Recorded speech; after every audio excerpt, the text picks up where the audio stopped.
I went to work for my father, and we rented a space downtown. There was only about 4,000 people living in town, and we had no customers. So me and my dad are sitting there in the office, and we're just kind of looking at each other and looking at the phone and wishing something would happen, and we would do this for, like the first day, I don't think the phone rang once. We had run some ads, and that was about all we could do because we didn't know anybody. So I'm sitting there in the office with my dad, and we're just kind of twiddling our thumbs, and I look, and it wasn't a very big office. It was only maybe not even over to that door, maybe that far away. And of course we're exterminators, we're in the pest control business, so we're taking care of things like rats and rodents and scorpions and tarantulas and snakes and termites. So we're sitting there, we're waiting for the phone to ring, and occasionally when it did, we would both jump out of our seats because it's like this big ring in this little hollow building. But anyway, we hadn't done any work yet, and I'm sitting there with my dad, and we're kind of discussing how we could drum up some business. And I look across the room, and I see this little weird thing on the wall, right where the carpet is going up the wall, coming right out of the carpet.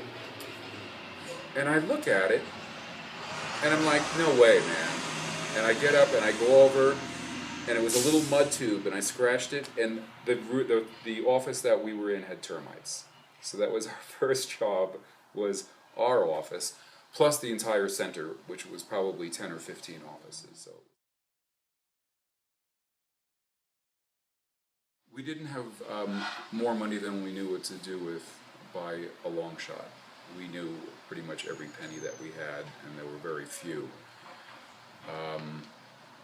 But how much money you have is relative. How much money I had was a lot compared to some people in other countries, but it wasn't a lot, considering that I had rent to pay and a very expensive girlfriend and things like that. So no, we weren't overflowing in cash, but I dug the ditch every day, so to speak. That's just an expression. But my type of work, it got very mundane and very boring once we got really busy. I would go out and spray the exterior of 20 to 30 houses per day. So you would roll out the hose and you'd spray around the house to kill the bugs, and then you'd roll up the hose. And I witnessed a crime, and I witnessed a mugging one time. I grew up on Long Island, right outside of Brooklyn. And me and my friend had just come out of a concert, and we walked over to a place where there was this huge ball that looked like the earth and had been used in the World's Fair.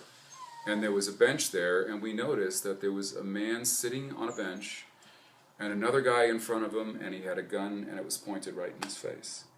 And me and my friend, we were young and naive, and we saw an injustice being done, and I guess we were too dumb to be scared.